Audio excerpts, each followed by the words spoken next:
Welcome back. Let's talk about what I'm growing right now in the garden. Turnips. Right now, beginning of winter. Beets. Second row right there is beets. You can tell that because they're red. These are daikons. You ever have too many daikons? We have too many daikons. It's time to make kimchi. Cabbages. More turnips. That's cauliflower. I'm reasonably certain that's cauliflower. Beets. Broccoli. More daikons that are ready to eat. Cabbages.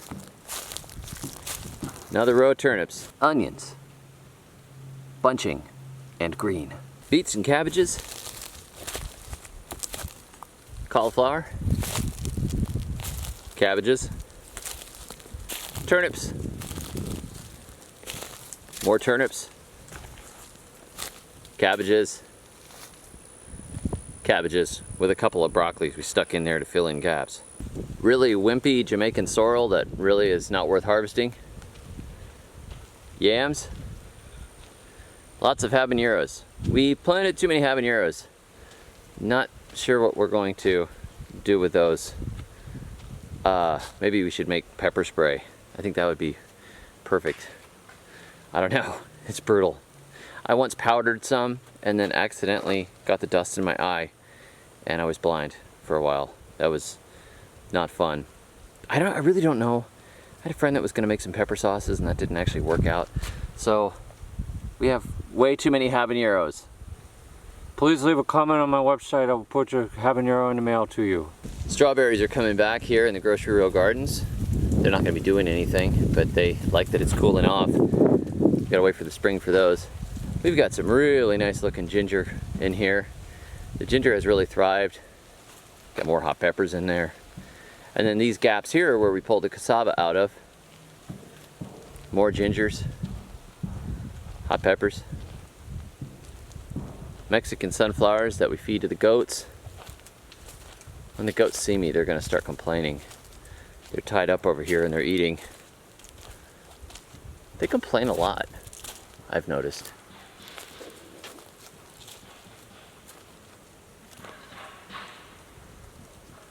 Turnips.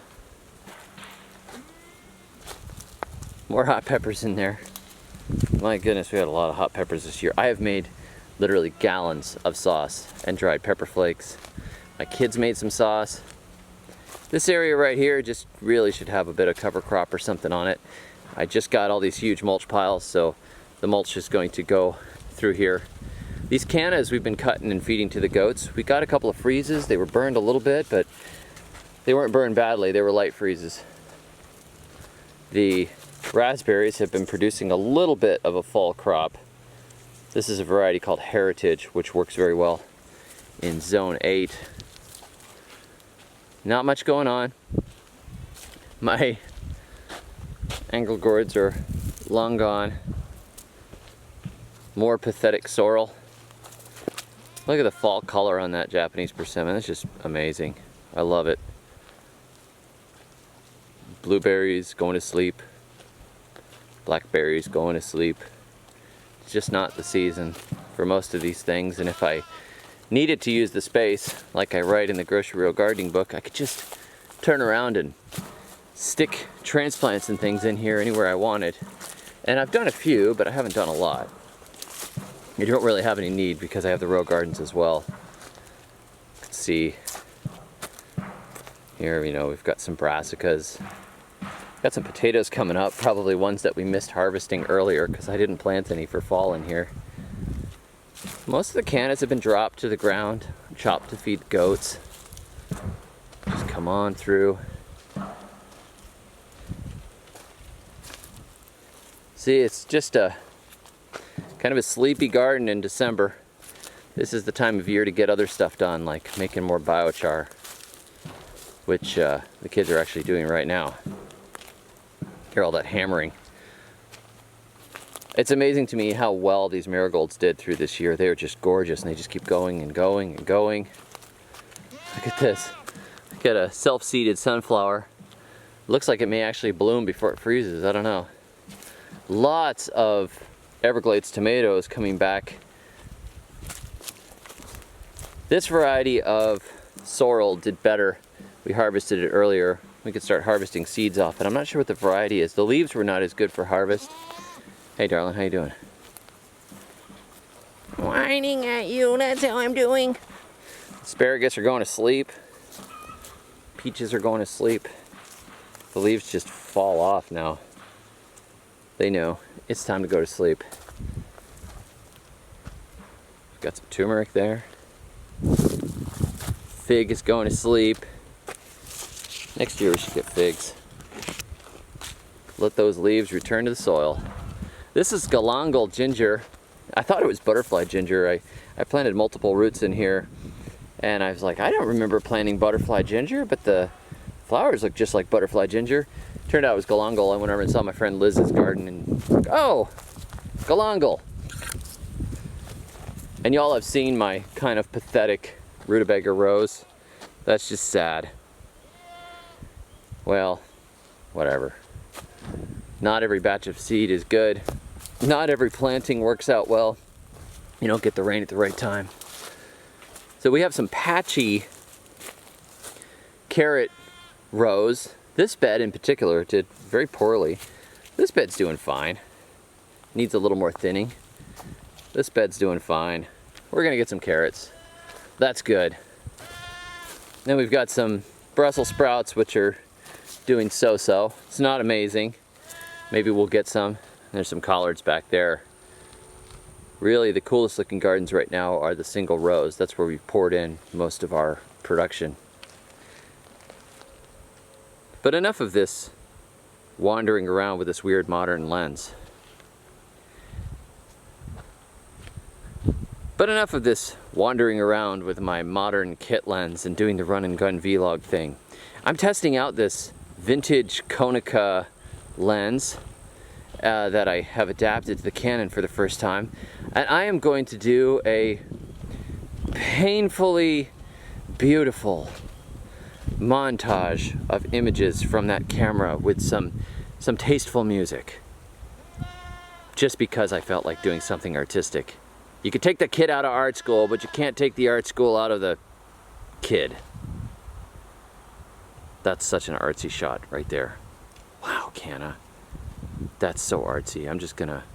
No, never mind. Let's roll the montage. Why don't you use glass windows or huge sliding doors made with glass so the sun rays get into plants in winters? And put huge fans for this big indoor farm made of glass doors and sliding, and even the roof glass, double glass roof, though it is strong to hold even the snow and the sun rays are going through.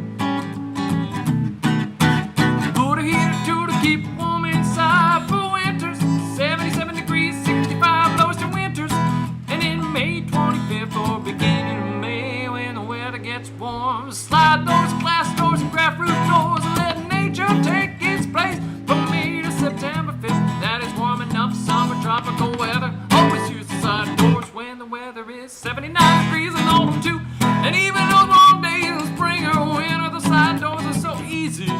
It will run you some electricity, and what about if you got solar panels and get free electricity? You have a golden mine, you can grow mangoes or even banana trees. You can grow palms and you can grow coconut palm trees.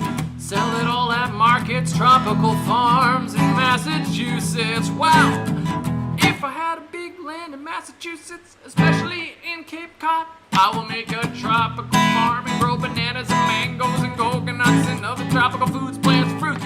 The rippers, believe it or not, show will be of my farm in Massachusetts. Tropical farms and Cape Cod. Electricity from wind and solar panels provide electricity to keep heaters and fans running in winters. Inside glass sliding indoor farms that slide opens the glass doors in summertime when the weather is tropical for 4 months from May 15th to September 15th. The weather in Massachusetts is warm, 75 degrees average, even 85 in June to August. It makes it 12 months tropical weather Tropical elephants provide wind and air and heaters. Warmth. Thanks for joining me. I just wanted to give you a quick look around the garden so you can see what's going on right now. At the beginning of December, you know, we are blessed with a mild winter here, so we're taking advantage of it.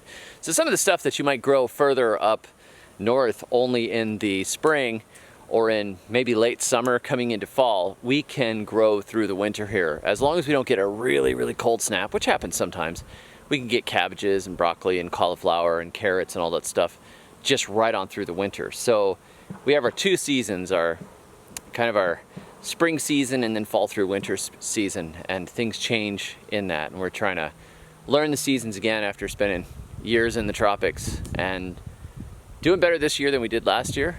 So far so good. Thanks for joining me. Be sure to check out Garden Heat, a Jack Broccoli novel, the second in the Jack Broccoli series of gardening thrillers. It is now available in paperback, and I'll put a link below. And thanks for joining me. Have a great December. I'll be back again real soon. And until next time, may your thumbs always be green.